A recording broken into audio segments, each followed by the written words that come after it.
All right, let's dive right in. We're about to question something so basic, you probably never even think to question it: the simple act of knowing something.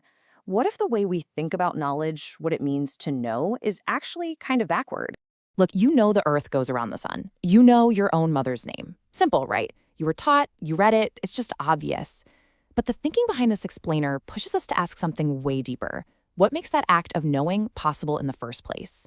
And that one question, well, that's the start of a journey that might just change how you think about every single belief you hold. So let's move past that simple assumption that knowledge is just a bunch of facts we have stored in our heads. We're going to start by exploring a little shift in perspective that completely redefines what it means to know anything at all. So here's a wild idea. What if knowledge isn't a thing you collect, like property or souvenirs? What if instead, knowledge is something you do, an activity, a performance? Because if that's true, it changes. Well, it changes everything. And this slide really lays it all out. On the left, you've got the usual idea. Knowledge is a possession. We collect facts, we own them, we store them away. But the view on the right is so much more alive. It says knowing is a practice, an active performance, kind of like playing the piano or shooting a basketball. It's something you have to actively do. And once you start thinking that way, the consequences are huge. I mean, a position can just sit on a shelf, right? But an activity, a performance, that has standards. You can do it well, or you can do it badly. You can succeed, or you can totally fail. And here's the most important part. It demands justification while you're doing it. You can't just claim to know. You have to perform the act of knowing correctly, right then and there. Okay, so this idea of justification in the doing leads us to a really powerful and, yeah, maybe a little uncomfortable concept. It means that every single time we claim to know something, we're actually taking on a kind of debt. They call this epistemic debt.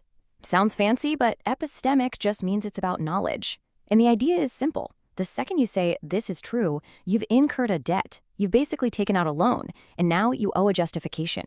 You owe a reason for why anyone, including yourself, should believe your claim. This quote just flips the whole script on its head. We don't start from a neutral, clean slate and then maybe decide to justify our beliefs later. No, the very moment you make a knowledge claim, you are already in debt. Justification isn't an optional add-on, it's the mandatory starting line. All right, but let's be real. Constantly having to justify every single thing you think you know, that sounds exhausting. So how do we cope? Well, it turns out we've developed a really clever workaround, a type of knowledge that seems to pay its own debts as it goes. And this is what we call functional knowledge. And honestly, it's all about one thing: utility. Does it work? Does it produce results? Does it let us build smartphones and fly planes?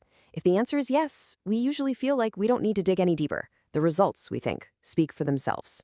And what happens is you get this incredibly powerful self-reinforcing feedback loop.